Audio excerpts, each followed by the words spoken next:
Assalamualaikum warahmatullahi wabarakatuh. Saya Nadia Gata Firzatullah. Di sini saya sedang berada di makam Syekh Hasan Nur Yai yang berada di Jalan Rancakalong, Kelurahan Karangmulia, Kecamatan Karangpawitan, Kabupaten Garut. Beliau merupakan salah satu ulama atau salah satu tokoh penyebar agama Islam di daerah Garut. Menurut informasi dari warga setempat, masa kehidupan beliau berada di kisaran 1700 Masehi. Beliau lahir dari keturunan kerajaan. Ayah beliau salah satu keturunan dari Mbah Pager Dalem Jaya yang berada di Godog. Beliau dididik oleh ayahnya. Ketika usia remaja, beliau dititipkan kepada teman ayahnya yaitu Syekh Jafar Siddiq yang berada di Cibiuk. Beliau mempunyai guru selain Syekh Jafar Siddiq yaitu Syekh Abdul Muhyi dan Syekh Mansur. Banyak karya-karya dari beliau, namun tidak bisa sembarangan karena sudah diambil oleh negara, yaitu berada di Perpustakaan Nasional yang berbentuk karya tafsir. Namun karya tafsir ini masih digunakan di daerah Maluku. Selain karya tafsir, beliau mendirikan masjid pertama yang berada di daerah Wanaraja. Dan peninggalan yang paling utama dari beliau yaitu meninggalkan suatu pesantren tertua yang berada di Cibangban, Kelurahan Karangmulia, Kecamatan Karangpawitan, Kabupaten Garut. Beliau mempunyai beberapa anak dan mempunyai beberapa istri, yaitu antaranya istrinya yaitu Nyimas Sompok dan Nyimas Batiah. Dari hasil kedua pernikahan ini, beliau menghasilkan 11 anak. Kebanyakan dari sini adalah putra. Yang tertua adalah Mbah Kosasih yang berada di Copong, kedua Mama Salim yang berada di Cibangban, ketiga Mbah Arwah yang berada di Kalimeneng sama dekat daerah Cibangban. Terus lagi ada Eyang Nur Said yang berada di Gunung Sagaranten. Terus lagi ada Nyimas Kafiah kebetulan di sini makomnya. Terus lagi ada Mbah Arif yang nanti keturunannya sama ke Paujan, pesantren Paujan, pesantren-pesantren yang besar.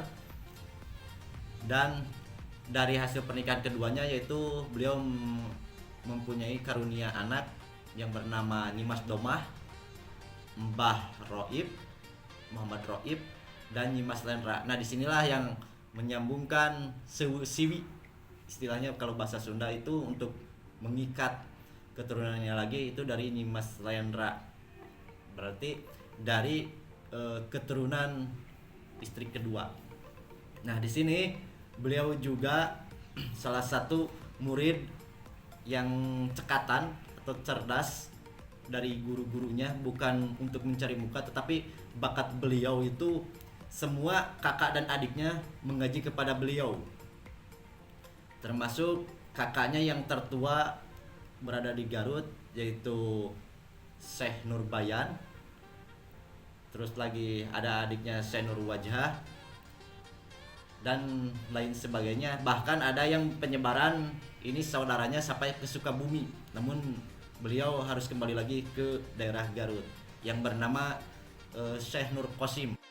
Karya-karya dan ilmu-ilmu beliau menyebar tidak hanya di satu anak, tapi dibagi-bagi kepada anak-anaknya.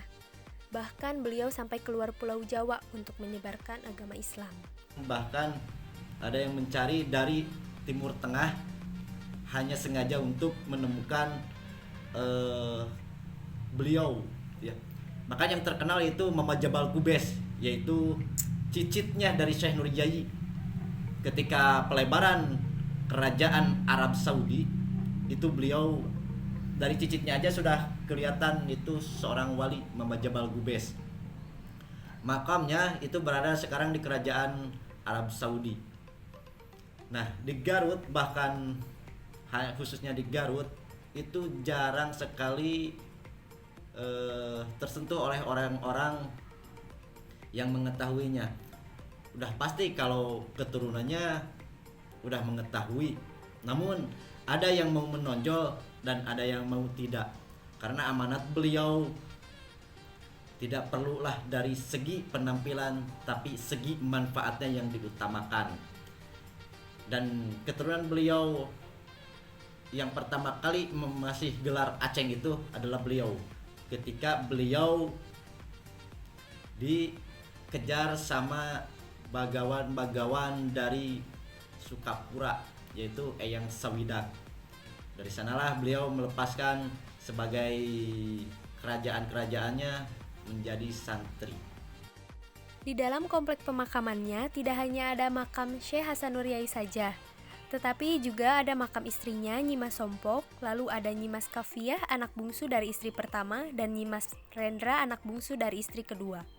Dan ada yang mengatakan satu lagi ada makam cucunya yaitu Syekh Ali putra dari Nyimas Kafiah. Sekian penjelasan dari saya, mohon maaf bila ada kesalahan. Wassalamualaikum warahmatullahi wabarakatuh.